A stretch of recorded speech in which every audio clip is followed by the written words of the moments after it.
Hello and welcome to The Appetite, a podcast brought to you by Opal Food and Body Wisdom, an eating disorder treatment center in Seattle, Washington.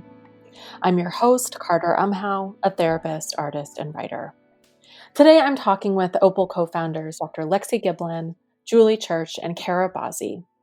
We are recording from two different locations. I'm at home in Seattle and they are at Opal, just a few miles away. And we're going to be returning to the idea of self-inquiry today. Lexi Giblin, our executive director at Opal, is an expert in RODBT, which of course is the acronym for Radically Open Dialectical Behavioral Therapy. And Lexi, I'd love to hear from you a little bit about why self-inquiry is useful and what we're going to be doing today. Yeah, well, we just did some self-inquiry. And so I'm feeling a little dysregulated just coming off of that work because when we do self-inquiry, we go towards emotions that we're often avoiding in order to learn from them. So we kind of go opposite to what we typically do in life. In self-inquiry, we actually are interested and move towards and want to learn from difficult emotions. And so in order to do that, we feel them, we get in there with them, and we get curious about what messages or what learning the emotions are teaching us about our life, who we are, and how to make sense of where we want to go. So we just did that. And I'm feeling a little dysregulated. I know. We did just do that. We just had a couple of minutes, about 5 minutes before we started recording, where each of us went into our own journal for a moment and asked ourselves the question, where have I experienced energy, emotion, or unwanted emotion during this time of pandemic? And so I imagine all four of us are in maybe a tender spot. And one of the reasons why we're wanting to offer self-inquiry right now as an episode is because this is a time of a lot of emotion and a lot of dysregulation. And also, I know that I'm having this experience, but I've heard others are too. It's hard to be connected. It's hard to be connected to emotion simply because there's so much going on right now, but also there's not a lot of personal space, or there's work happening in your personal space, or things are chaotic. So this is a moment of pause to explore. Mm-hmm. And to look at kind of what our personal unknowns might be within this pandemic. For example, today, what is it that we might be able to learn from our experience of the pandemic and our response to it? But today, we're doing a self-inquiry journal process. And this is what we do in self-inquiry group at Opal with our clients, where we spend 3 to 5 minutes personally journaling and moving towards difficult emotion and asking questions, difficult questions of our emotion or of our energy, and trying to look at it from a different perspective, kind of looking from a different angle and seeing if we see something different, that maybe we look at it from a different angle and we see something that we don't yet understand about ourselves. And so what we just did was a journal self-inquiry. And now, just as we do in our self-inquiry group at Opal, we are going to share our process of our self-inquiry journal work in some way.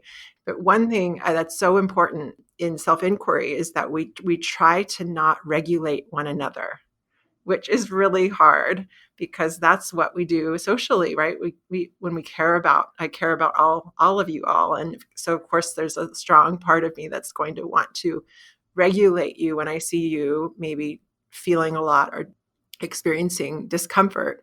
But the work of self-inquiry, of course, is learning from dysregulation. So I wouldn't want to get in the way of your dysregulation, because that would then be getting in the way of your learning.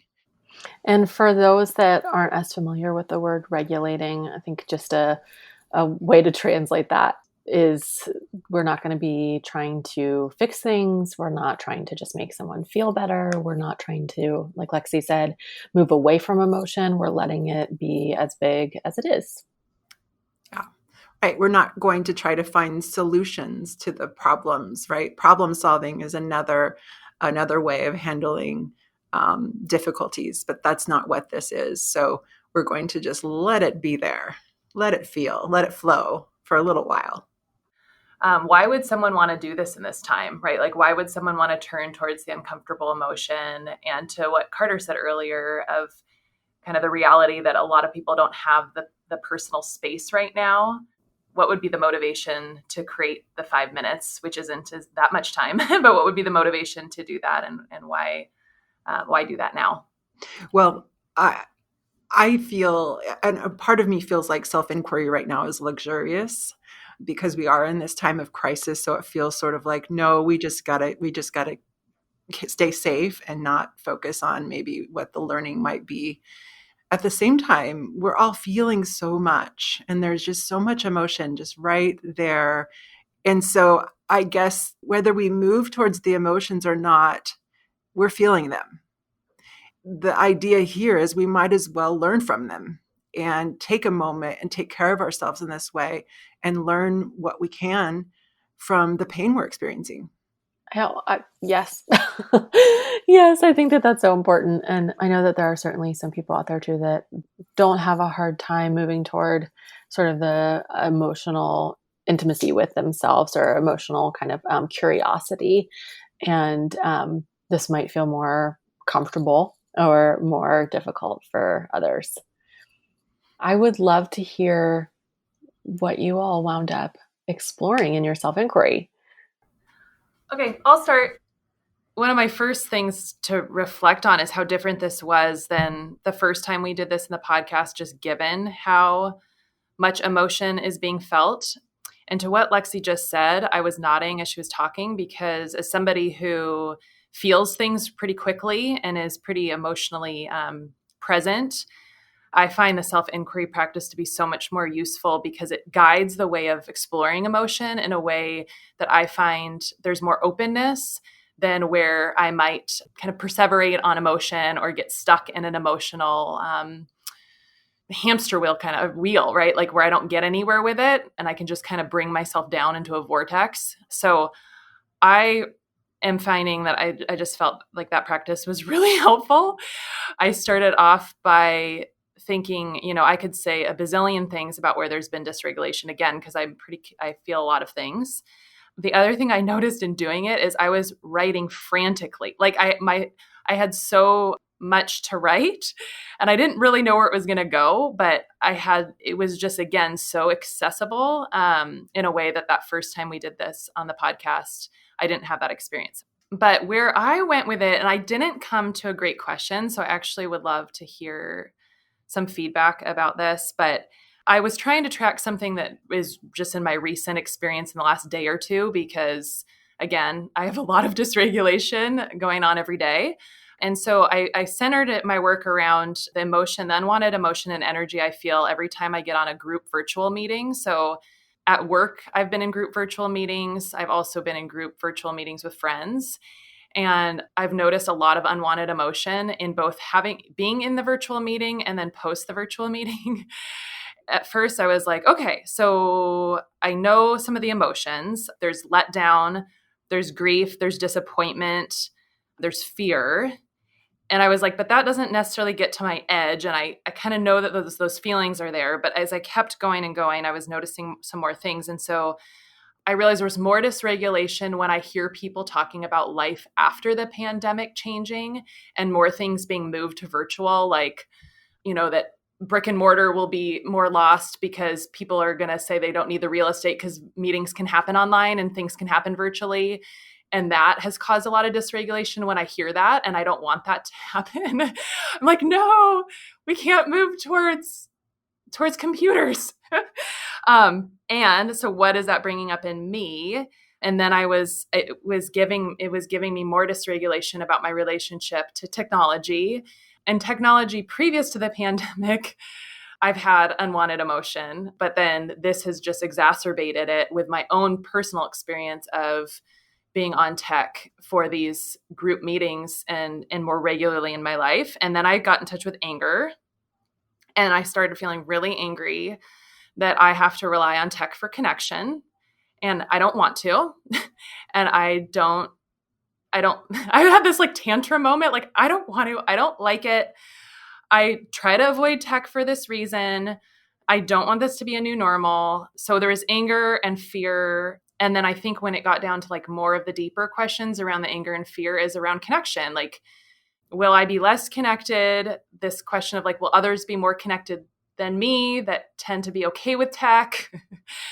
And then I was like, ooh, old story. I remember when Facebook came to be, because we're older, and I remember the beginning of Facebook and feeling like, wow, people were connecting over Facebook. I didn't like everything being so visible on Facebook. And maybe this is why I have emotion around group meetings, that you're seeing everybody else's relationship on a screen, and people actually be connected? And I would be so upset by people being able to be connected. And what if I get left behind if I don't participate? Then I got into this process around which stage, like, where am I connecting to stages of grief and finding a threat in others, like appreciating tech, and if that's going to be their new normal. So more stuff just kept coming as I was writing, but I couldn't come to I felt like I couldn't come to my question, but I just was like, wow, there is a lot of dysregulation in this whole virtual world.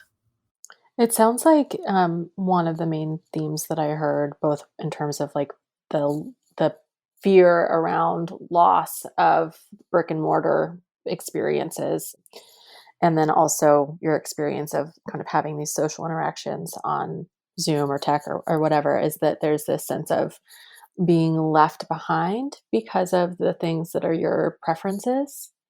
And I noticed that seemed to be kind of the place where there was like a really sort of succinct statement or messaging in the midst of all those different emotions. So it made me wonder if there's some question about that would be helpful to you to be pondering.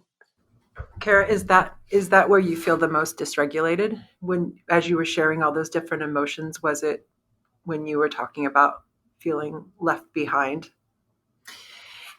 Yes, I think that kind of nails everything that I just said. I said a lot of words, but I think that does kind of nail it. The one other place I went to that I had curiosity with, but I didn't know where if my dysregulation was more in this, is I also feel less competent in the virtual connection. And I didn't know if I had dysregulation and not being good at it, or if it was more of my relational side where I'm going to be less connected. So kind of my 2 Enneagram type and my 3 Enneagram type.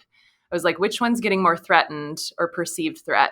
Because I know I don't feel actually as I don't feel as competent, but I also am like, is it more of a preference for connection? So I can't tell which one had more energy. Like, that feels just interesting, but maybe less energy. So I also just don't want that change. I don't want the social climate to change. And I have a question that I'd throw out there. And Kara, if this doesn't at all dysregulate you in any way, then feel free to set it aside. But the question I was having as I was listening to you, and maybe this is partly because I know you, is like this question around, what if there's no chance of you being left behind? Like the opposite of what you're worried about. That sounds soothing. I was like, oh, that's a great question. She's going to have to adapt. Is that kind of what you're saying? No, like that. Okay, this is, well, maybe, I guess maybe if I get at it a different way, is that this idea that Kara would ever be left behind in life feels like an old story. And it doesn't feel like my experience of you. And so I was thinking in my mind about how that feels like an old story. I'm going to be left behind. But then I guess I wonder if there's another way of thinking about it that's maybe fresh. That feels old to me. You're definitely on to like that. When you said that, yes, you're on to that's old. So that's probably why it was soothing to recognize it was old. Okay. But I don't know what the dysregulating would be in the current. Yeah. Because I think you're right. Yeah. How is an old story getting, how are old stories getting activated right now? Which again, I would imagine probably is happening quite a bit in this pandemic for people. Old narratives that are uncomfortable and painful.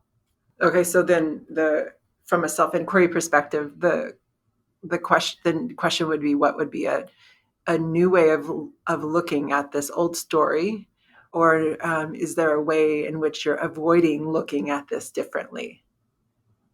Do you notice yourself resistant? And if so, can you push through that resistance? Yeah, there's something there. Yeah, with the resistance. That's good.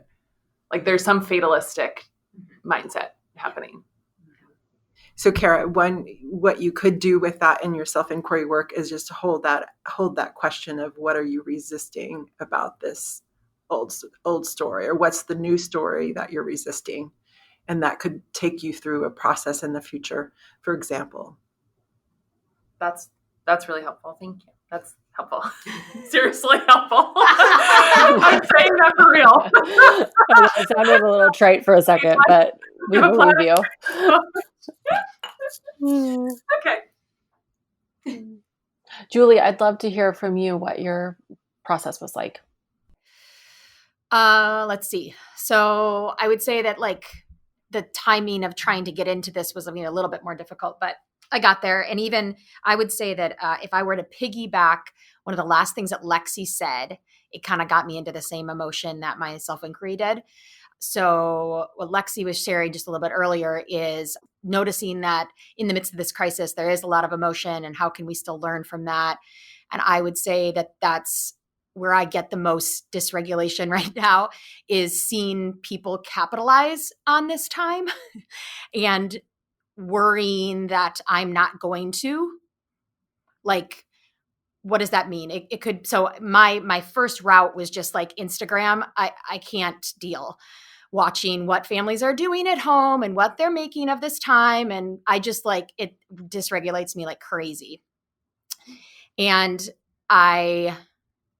so it feels like that same pull to be even doing this self-inquiry and like pausing to like in this crisis moment to learn from our emotions is like gets me same dysregulation as me seeing some family skipping rocks at the pond, like I'm just like, it's the same thing for me. So the old story for me is regrets. And it makes me, I can look back at times in my life where, oh, I had the time to do A, B, or C, or like, and that kind of, that spirit of that. And I just anticipate having basically the same feeling when I think about this season. So I was finally getting into that when we wrapped up, to be honest, because I kind of took me a while to get to this one. I'm trying to figure out what the question would be, but there's something around, I think I'm kind of tolerating regrets, or like why having regrets is such a big deal for me, or it's some about like what it is that shows about who I am or my character or my capabilities, that there still is going to be regret, like that I've had regrets and I'll continue to have regrets. And I don't know. I just anticipate looking back at this season, especially in my personal life, and having a lot of regrets. So I think that there's something that's happening for me with Julie and Kara that maybe would be different than I experience in other self-inquiry groups, in that I know them well. And so what happened for me with you, Julie, as I was listening, was similar to what happened with Kara, in that I was like, ooh, the regret is an old story for you. What is another way of looking at this? Or like, in what way can we shake this up? Because it is, I watch you in pain about it for years, and I guess I'm just thinking, like, is there another vantage point or another like angle to take on this that could give you some understanding of what this is about? And I don't know what that is, but I just am, in this process of self-inquiry, I'm thinking, what is this? What's another angle to take? What's a new story?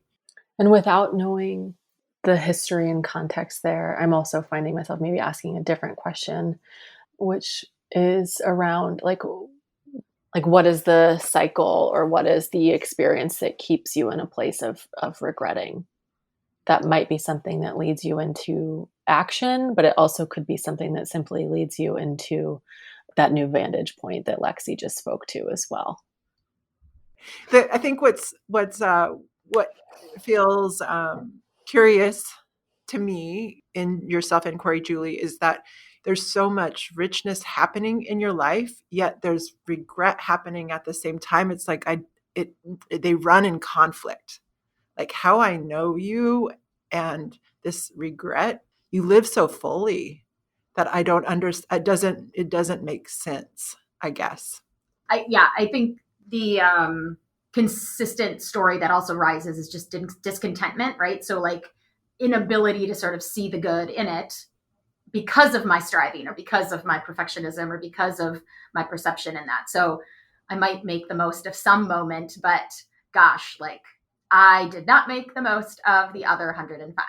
It just right now seems like a time that's getting highlighted because everything's shaken up. So there isn't, and a lot of the loss within what is the normal structures that would have been in place that would have been giving me a sense of like, this is the life I've chosen and the path that I've kind of like helped make my family and myself go on. And most of that's gone, right? So how are we going to totally reinvent it? And Julie, it sounds like there's a lot of potential learning paths within what you're sharing. Yeah. But one way of working within self-inquiry is to just take one of the words that was energetic for you, like capitalizing, and work with that word in self-inquiry. So you could create a question, around, am I a person who capitalizes? And so start playing with that word in your work and see where it takes you. Should we move to Lexi? Okay. Yeah, Lexi, what about you? What was your process like? Okay, well, I chose to go do some self-inquiry around moments where I felt judged about my coronavirus decision making, or like what I've decided to do or not do, or Opal's decided to do or not do, the experience of the emotion that I've had when others have expressed a judgment of my decision or our decision. And so I did some work around that, and I got into this like kind of abandonment stance, like if you know so much, you do it, and I will follow your lead. I'm not your punching bag. I don't even have access to your suggestions. And then I went into this kind of what I now see as pretty arrogant. I was like, you are naive and don't understand the complicated situation. So I got into this arrogance, kind of pushback, arrogant stance. I wrote, you want me to cushion you from the impact of this.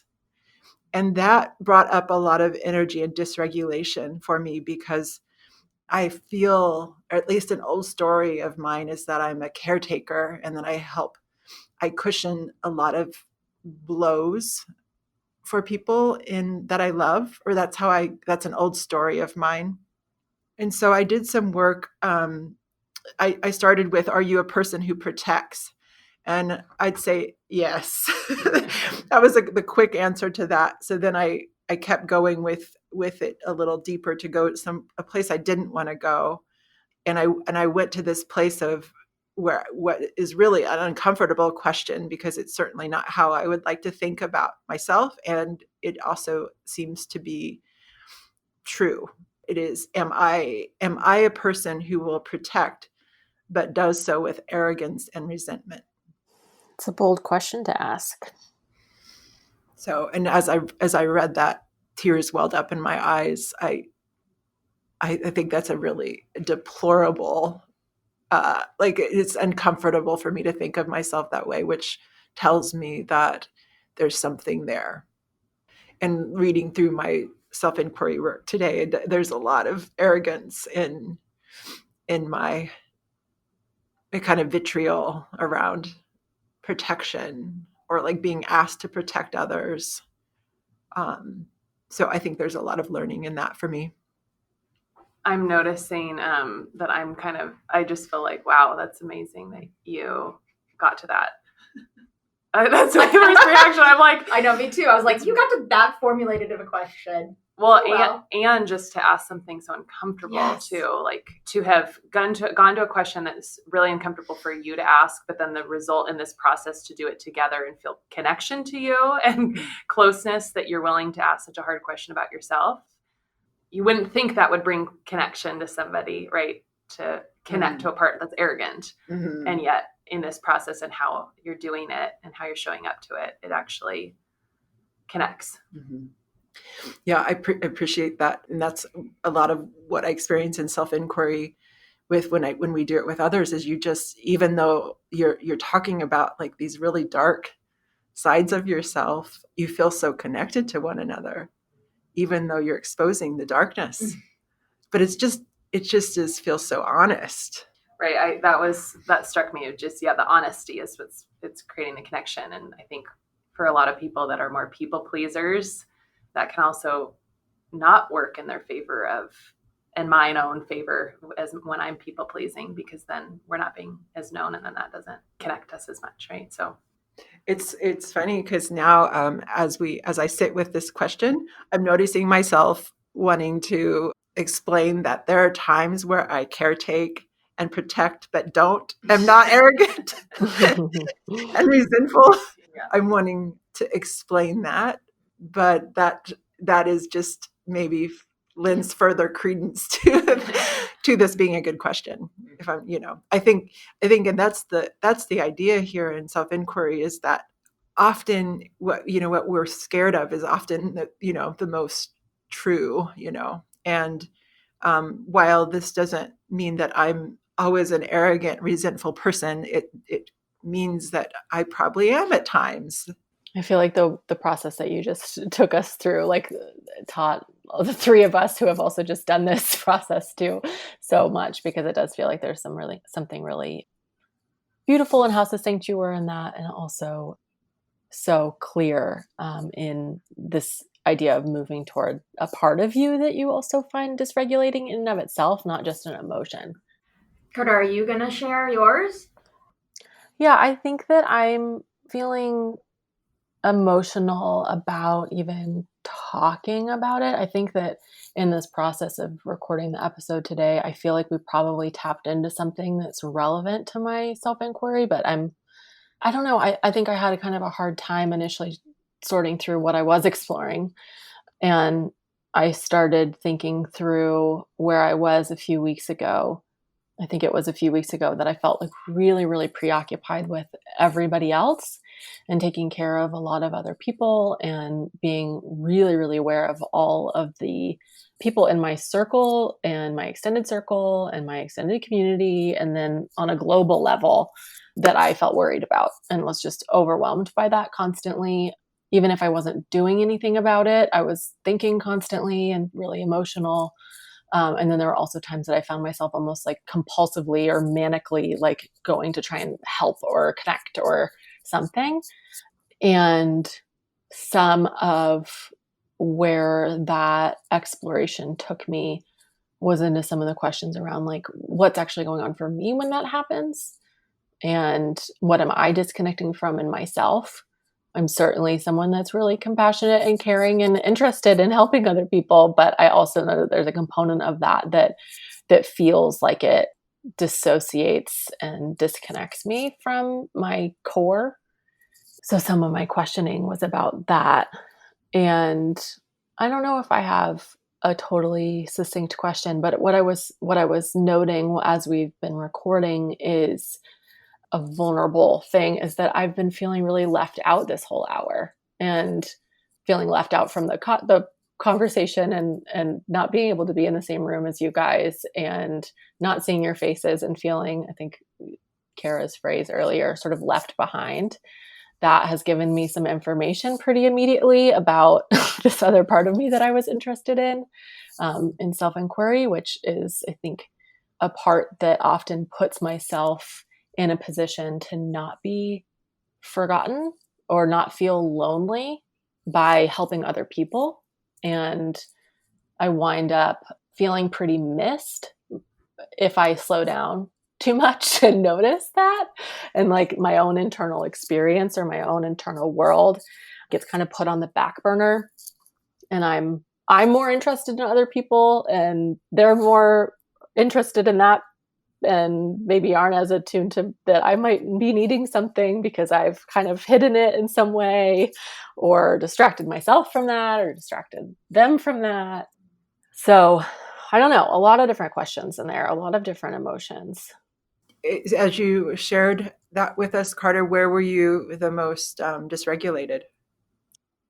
Probably the place where I said that I felt left out is pretty dysregulating to actually say. And I think that in a different way, I feel some emotion or some shame even around kind of naming the part of me that like is disconnecting from myself in order to be connected to other people. That is a very familiar thing to me that I've been trying to wrestle with for many, many seasons. But it doesn't make it any more comfortable. Well, would a question that will get you to the feeling of being left out, might that be something like, am I a person who often feels left out? I don't feel connected to that. I think that there's something more about the word loneliness that I think is in there, because I feel like connected very regularly or included very regularly, but not necessarily, I don't know, there's something about loneliness despite that You also resonates. use the word being seen. Yeah. Does that get to more dysregulation? Yeah, I think so. So is there a question? Lexi, the expert? Well, Alley-oop. It's so funny. There's something kind of regulating about finding a question. It does. And I think that's part of it. That's, I think, intentional. Yeah. I find at the end of self-inquiry that it kind of pulls you out of where you were and kind of prepares you to move on, with your day. Because there's this, you have to kind of bring in all this cognition to figure your question. So you move away from your emotion often, Yeah. One of the questions that I had when I was before we started recording and talking was, what is happening for me that's too hard to stay with when I'm kind of compulsively caring for other people? I also wonder if there's some sort of question around what if you are you are a part of not being seen. Mm-hmm. There probably is. I think that's probably true. I think I do have a lot of responsibility in that. I don't know. Or what if you are a person who is blocking yourself from being seen or something? Yeah, I think that question makes me like angry and defensive enough that it's probably good. Perfect. Perfect. Okay, well, we should wrap up. I don't know quite how, but I think that's sort of the point, right? That some of this is that it's moving us toward a place of open-ended questions and open-ended experience and emotion that is not necessarily supposed to be wrapped up, but allowed to kind of hang in the air through our days. Questions that beget other questions. Exactly. This is a really rich time for self-inquiry, and I would invite listeners to maybe take 3 to 5 minutes today, soon, and move towards a difficult emotion and ask some difficult questions of it and see where it takes you. See what you might learn about yourself. Thank you again for listening. Make sure you're subscribed to The Appetite if you are not already. This will keep you up to date on all of our current releases. If you want, please leave a review for us on your podcast app. This is a great way for us to know how you're liking the podcast, for us to connect with you, and also for others to get an opportunity to more easily find our content. Thank you so much to Camille Dodson for all of her support with the podcast, both in publishing, social media, and management of all of us. Thank you to Aaron Davidson for The Appetite's original music, and thank you so much to Hans Anderson for his incredible editing. Join us next time.